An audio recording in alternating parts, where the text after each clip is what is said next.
Hello, everyone, and welcome to another episode of the LifeWallet Sports podcast. I'm Andrew Ferrelli, joined here in studio by Diaz. Hey, everybody. And by Zoom, we have some of our LifeWallet reporters. Rolo Rodriguez is making his debut on the podcast. Hey, Rolo. Hey, guys. Hey, Diana. Nice to be here. Excited and pumped to speak with Malik and all of you at Geo. So, ready to go. Well, you heard it there. We have Geo Milian, who's normally in the studio with us. This time, you are also out on the road. Hey, Geo, how's it going? Good. Hope everyone is doing well, and we have a very exciting episode today. Not only me and Rolo are the only guests, That's technically right. by Zoom. Very special guest. We have former University of Miami quarterback Malik Rosier here with us. Malik, how are you doing? I'm doing good. Thanks for having me. Super excited to be on the podcast with you guys. So Malik is not only a former University of Miami quarterback. After his time at UM, he is now the CEO of the Miami Millionaires Club. He's also coached before at the University of Miami and the University of Georgia. He also trains quarterbacks for Quarterback Country. He's worked with Tyler Van Dyke, Jakari Brown, and he's also working with freshman quarterback Emory Williams. And those are not the only quarterbacks he works with, many others around the country. So, Malik, how you doing, man? I'm doing good. I actually just left Rivals LA, so it was fun out there. Had about 150 quarterbacks that I got to saw. I'll be in Rivals Miami next week, so get to train a ton of quarterbacks. You know, I'll be in Miami a lot, so super excited about the next couple of weeks. So, Malik, spring practice, first three practices came through. Miami finished up with that. They're on spring break now, but you're a former quarterback. Miami has a new quarterbacks coach now and a new offensive coordinator rolled into one with Coach Shannon Dawson. What's your thoughts about Coach Dawson? I love Coach Dawson. You know, I was at the first practice. I was able to spend about 5 to 10 minutes with him. And the first thing that I really learned about the guy is he's super open and he's super real. You know, a lot of coaches that at least I've met in the past, especially when they have like a big job or, you know, they came from a big school, they have a very egotistical personality where they feel like they know everything, they've done everything. There's nothing that, you know, they can kind of learn. His big thing is like, I'm good at what I'm good at, and that's what I'm gonna stick to, which I can at least respect that. You know, he's not saying that, hey, I'm a master at everything, but the stuff that I teach you, I know what I'm talking about. You know, I'd rather have someone that rightly teaches me, you know, 2 to 3 things that I get better at and try to teach me 15 things and half of it's wrong. So I think they have a guy that not only, you know, loves university and loves being down there, but genuinely loves football. And the offense that they run, the guys seem excited. They seem like they're having a really good time in it. And Malik, you have a very unique perspective. You were obviously, you know, University of Miami quarterback, and you have that coaching background from UGA. Tell us a little bit about somebody you're very familiar with, Tyler Van Dyke, and the transition with this new team. Can you give us a little insight on that? Yeah, you know, I think the biggest thing that Tyler really has to do is just focus on his feet and ball placement. This offense, they're going to do a lot of stuff with the running backs. If you guys watch them in the past, the running backs are more free release. So what that means is instead of them, you know, blocking a linebacker or chipping a defensive end, they're immediately into the route. A lot of that comes off quick game. You know, when you watch Clay Tune at Houston last year, he got the ball out fast. Coach Dawson does a really good job of, you know, letting guys get into open space.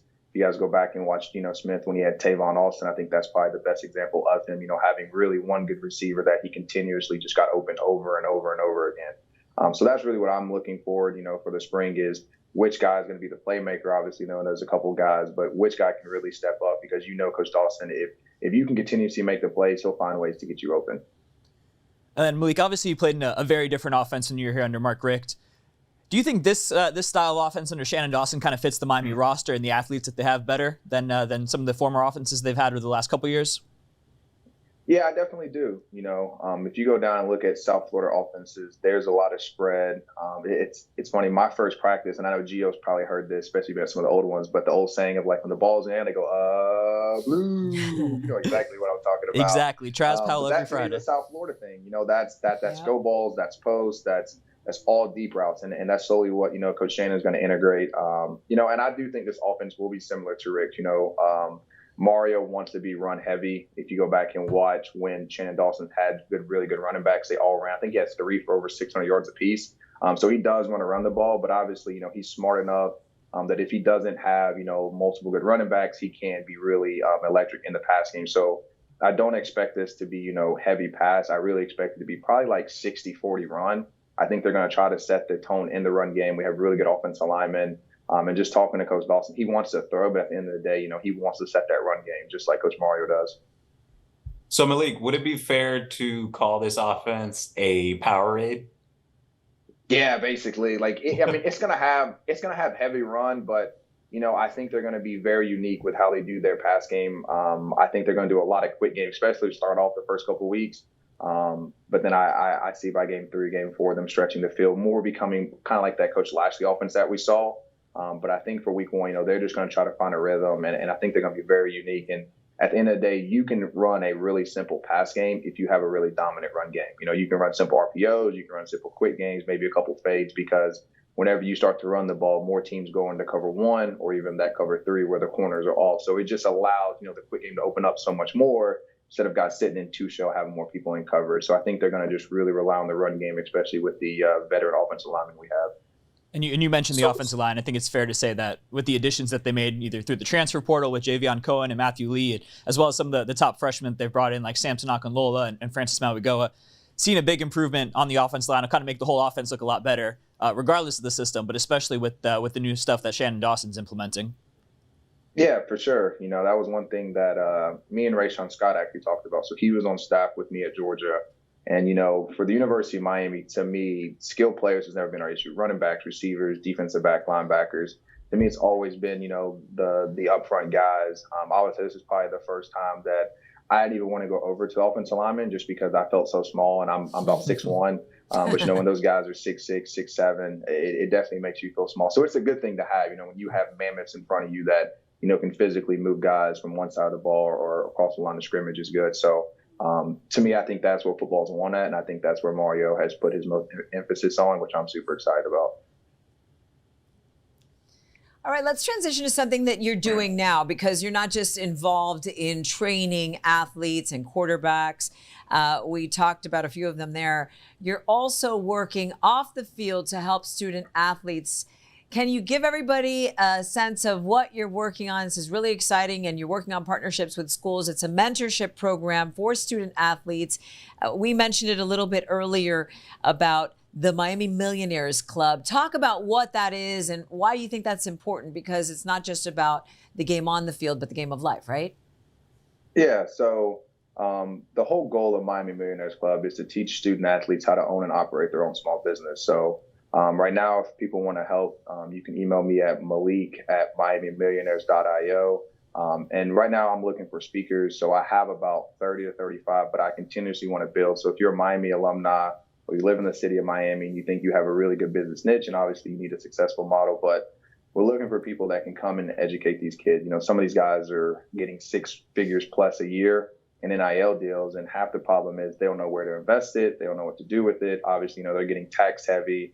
And so it's really trying to teach them the game, especially now that, these kids are 18, 19 years old making money. When I played, you didn't have to worry about that till you were 23, 24, after college. But now it's changed. So to me, I think, educating these kids on real business and teaching them that, hey, at some point the NFL is gone, whether you make it or not. Most people don't have a career like Tom Brady. So whether you're 3 years, 5 years, 6 years, if you're able to build a brand outside of sports, when you do leave, you have something else that you can kind of fall in love with, and continue kind of your passion. So that's really what we're trying to help people find out is like, what is your passion and who are you kind of outside of like a football, basketball, or baseball player? That's great. And you're getting a lot of involvement from business owners, financial literacy, business literacy. What do you find is the number one challenge that these students face coming into all this money now, NIL money? Yeah, so the biggest challenge, I think, are really 2. So one is social media.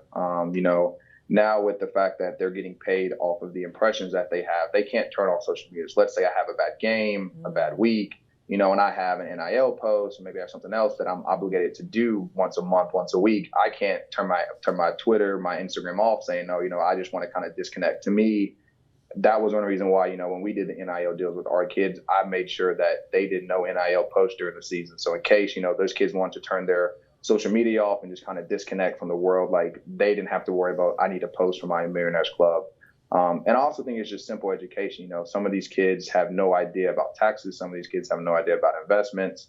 So just giving them, simple stuff, or even people trust saying, hey, I heard about this, having someone to kind of call to. And obviously, the coaches are people that they can rely on. But I still think, if you're going to get into the business world, you need kind of a business mentor that kind of help you make good decisions with your money outside of sports. So that's really what I'm trying to build is, Miami alumni, the people in the city that, obviously I'll vet them myself, making sure that they're going to steer these athletes in the right direction, because you never know which one's going to, attach to you or gravitate towards you.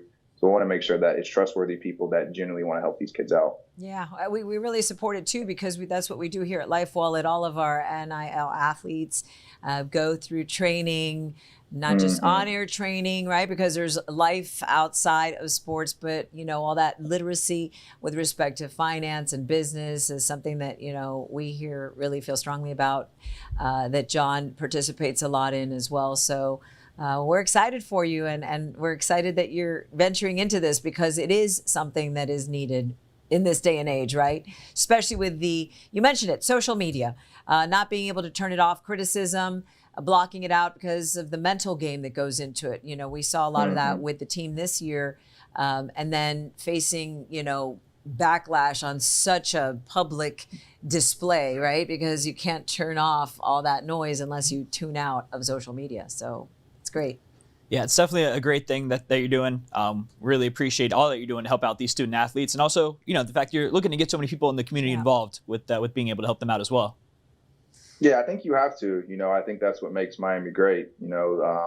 I would say that I looked out because I was a quarterback. People saw my face. When I go talk to a business owner, people know who I am. And when I start saying my name, it's like, oh, I've at least heard your name. But, a lot of times when I think about, backup receiver, backup defensive lineman, maybe backup linebacker that never got the chance, it's like, would they have, the connections that I have? And most likely not. So that's where, I'm trying to use my connections to, further help people that, if you don't make it to the league, you have to, have the right mindset to make it to college, especially make it to college and graduate college from University of Miami. And to me, that's really what, a successful entrepreneur is someone that has a good business plan and just makes a good plan and kind of just dedicates himself to it and sees it out. I feel like most people that, fail in business is because they quit too early or they don't plan right. So that's why, I've really built this. So if anyone right now starting at the University of Miami wants to, build their own business, then we want to have people that can help them build a successful plan and then kind of help mentor them all the way throughout. Well, like I said, we really appreciate everything that you're doing for them. It definitely is a great opportunity for these student athletes. So we thank you for that. And we also thank you for joining us today on the LifeWallet Sports podcast. It's been a pleasure having you on. Thank you guys for having me. Hope to join again sometime. Oh, for sure. We'll see you again soon. Thanks, Malik. Take care, my brother. All right. It was great having him on. Yeah. So the perspective from the coaching side and the player side, we're definitely going to have him on again. And it's really interesting when you see, his insight and what he's done after the game, right? It's to give back, which is really cool too. And, not a lot of people know this about him. Some may not. Also played baseball for a little bit at UM. He sure did. Baseball team's been rolling while we're talking about it. They, had a little bit of a rough week last week, came back, had their first big conference series for the ACC play against NC State. NC State was 13-0 coming into this weekend. They came down to Coral Gables, and Kane's baseball team took 2 out of 3 from them. So definitely a great start for UM's baseball team in conference, and hopefully they keep it rolling. They've got another big conference series this weekend against Virginia Tech. And a lot of people came out. The stadium was packed as I went in and out briefly. I wanted to check it out. It's great to see the support from the community. So, yeah, the Canes baseball team had a good weekend, better than the one coming down from Gainesville. So they came back strong. And, of course, everybody's been watching Canes basketball. It has been so fun to watch. Unfortunately, we had an injury in Norchad Omir. We're wishing him the best, but we're getting close now to the NCAA tournament.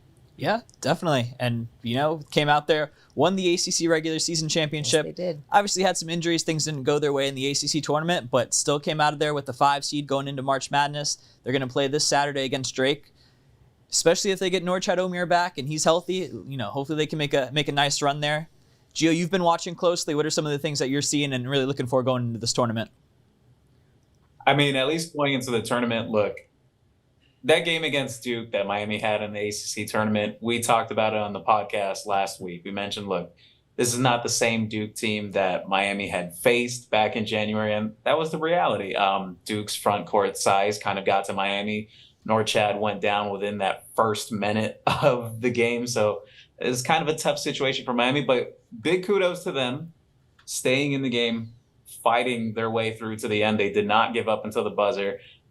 Speaking about the tournament, though, and the Canes, 2 all-tournament recognitions for Miami. Isaiah Wong was recognized as first-team all-tournament for the ACC tournament, along with Jordan Miller on the second team. So pretty good. And Isaiah Wong also named as a finalist for the Lute Olson National Player of the Year Award, and I have a feeling more is to come. Rolo, you've been following the team too, along with some other sports. Give us your insight on how you think the team's going to do. Well, I'm also seeing Norchad Omier also got second team honors as well. Yeah. So that's fantastic for the Canes. I think the Canes.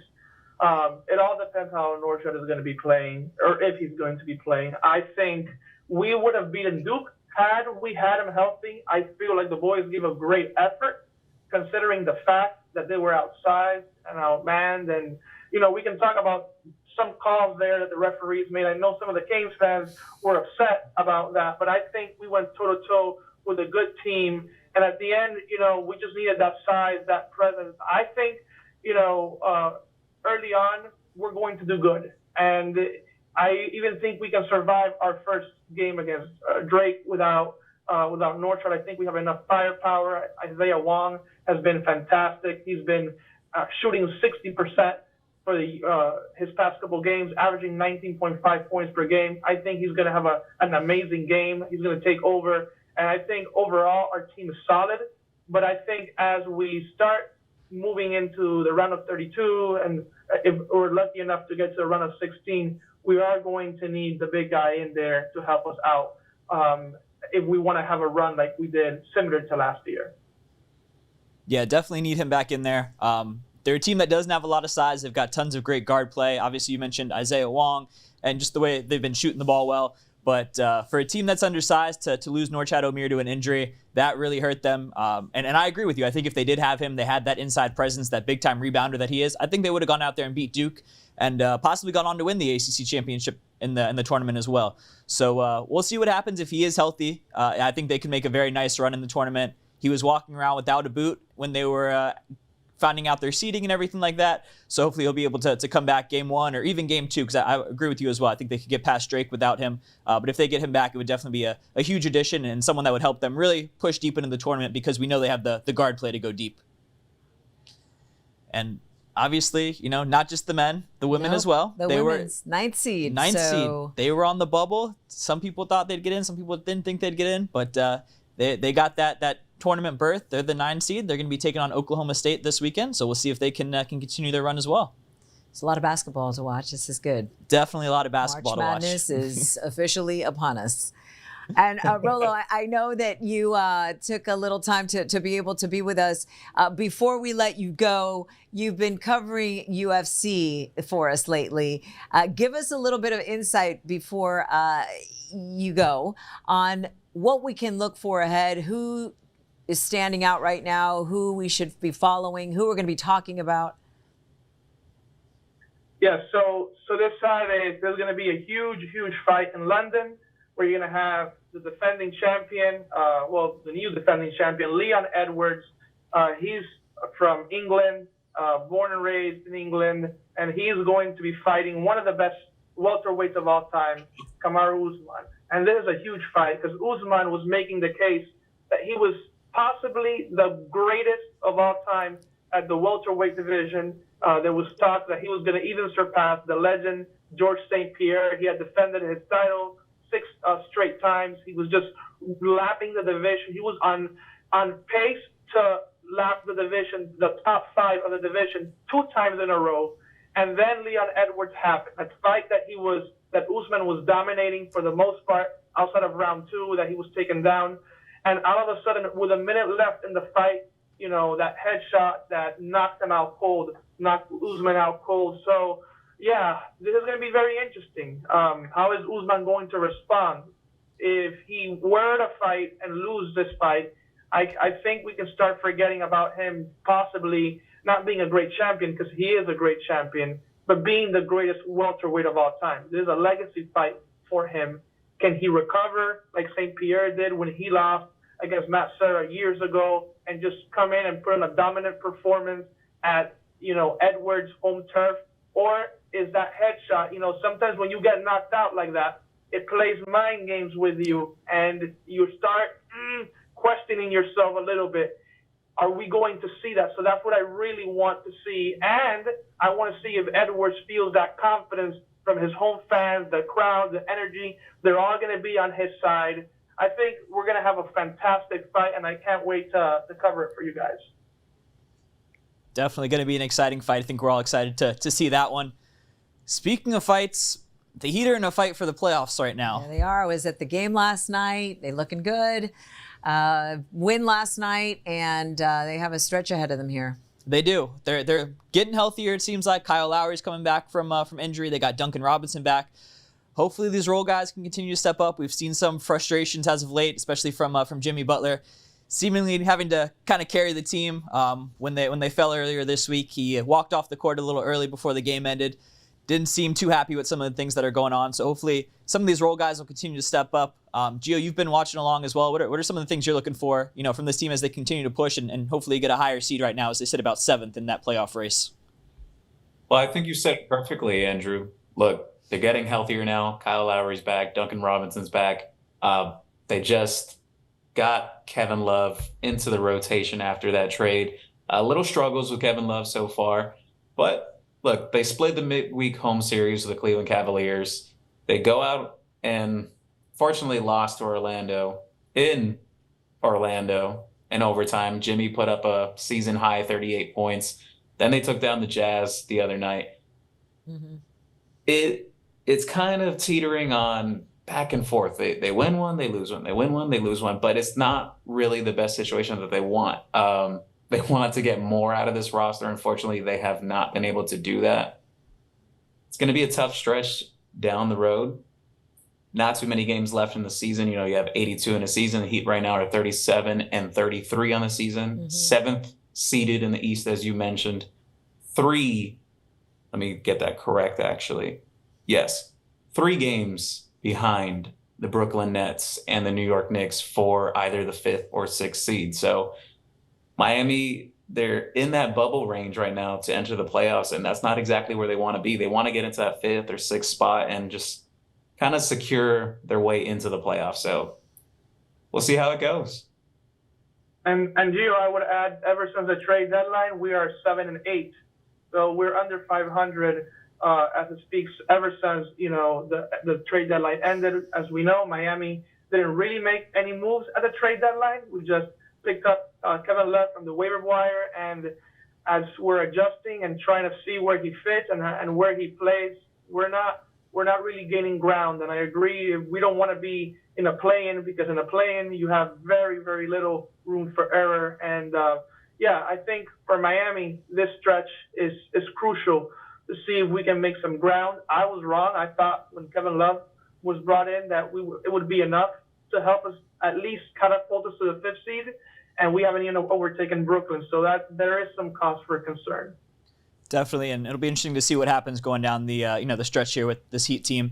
You mentioned them not making too many roster moves. There's another team in Miami that certainly is making a lot of roster moves. The Miami Dolphins having an active offseason so far. They just went out and got Pro Bowl cornerback Jalen Ramsey to bring him in, add them to what was already a very talented defense and secondary. So that should be a big addition for them. Hopefully, continue to make some moves and improve that team. It looks like they're definitely looking to make a push. They've moved around the cap situation, created a lot of cap room. Looks like they're going to be a team that's making a lot of big moves and bringing in a lot of big players. What are you guys thinking of this addition? It seems like having him on one side and Xavier Howard on the other could be a very, very solid duo for the Dolphins. I think, honestly, they're positioning themselves to be a contender. If you have Tua healthy next year, God willing, that he stays healthy next season. You look at the weapons they have in offense between Jalen Waddle and Tyreek Hill, that defense, Jalen Phillips, linebackers, Jerome Baker. They even brought in another linebacker. I don't want to butcher his first name, but I totally skipping my mind right now. I believe it's David Long that just came in. You have two linebackers that could run. You have Xavier Howard coming back. You have a young upcoming safety in Javon Holland. You have solid pieces all around, even Christian Wilkins on the defensive line. I mean, look, they're getting pretty deep on defense. Obviously, they had to retool that cornerback room. You know, they let Byron Jones out of his contract now. Now you bring in Jalen Ramsey. I know some people have some questions about Jalen, saying, has he gone past his prime yet? I don't think so necessarily. I think Jalen plays up to the level of his team as well. I think when he's on a team that is pushing for a title, he's motivated. And I think he'll definitely be plenty motivated with the Dolphins. Rollo? Yeah, and not only that, I think, Ramsey, legitimate stud, right? We can't deny he's a stud. I don't think he's past his prime. And what we gave up for him, too. What did we give up for him? A tight end and a third-round pick. I think, Grier did a fantastic job. And, we have some cap space. We had over $40 million of cap space. I thought we were going to go after a quarterback like Lamar Jackson or Aaron Rodgers just because I like Tua. I think he's very talented. Just the injury stuff, I've always felt. But it feels like, McDaniel and the Dolphins brass, they believe in Tua.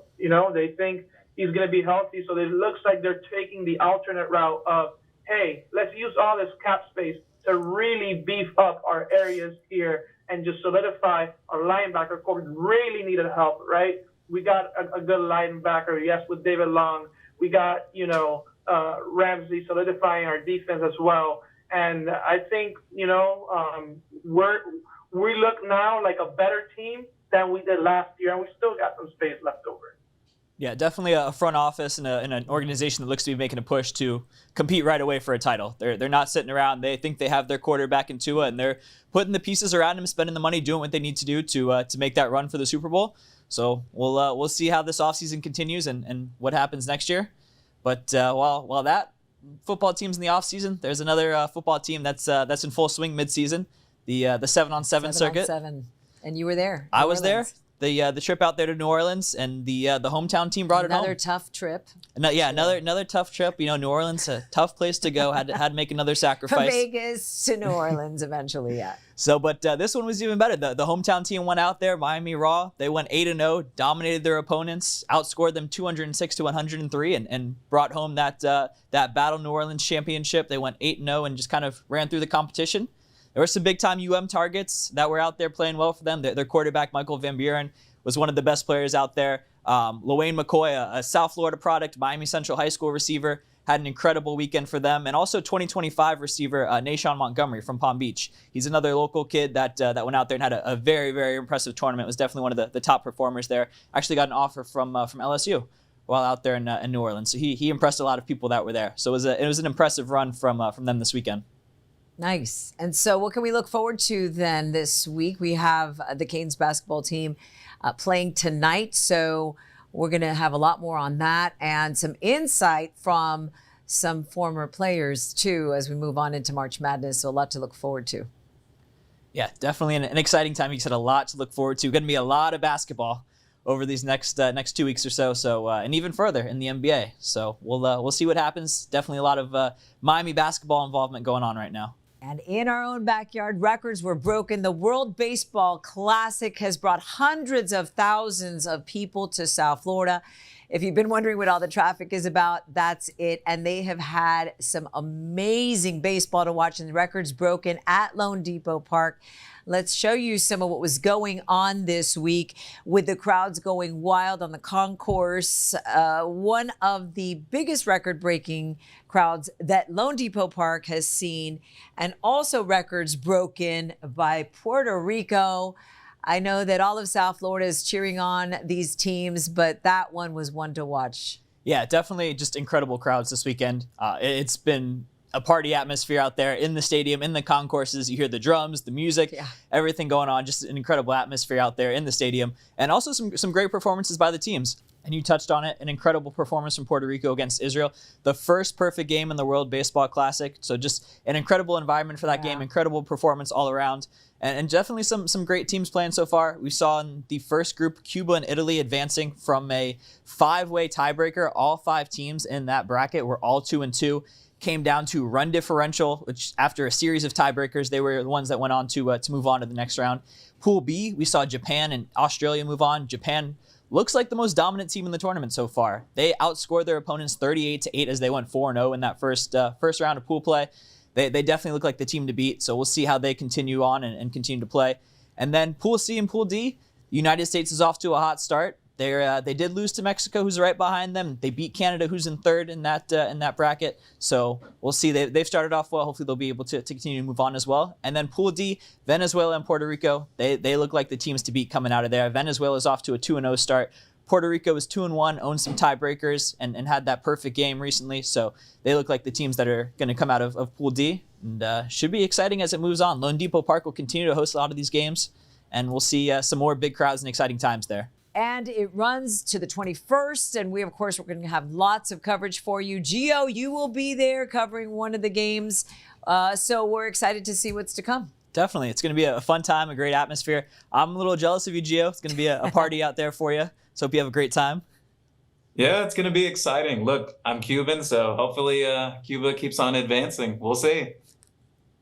Definitely. So we'll see how they do. It's definitely going to be a fun time for you out there at Lone Depot Park. And like Diana said, we'll have continued coverage on that through the 21st when that wraps up. All right, so stay tuned to our socials, LifeWallet Sports on social media, LifeWallet.com for all of these in-depth articles. And for us, for now, that'll do it. Thanks for watching the podcast. I'm Diana. I'm Andrew.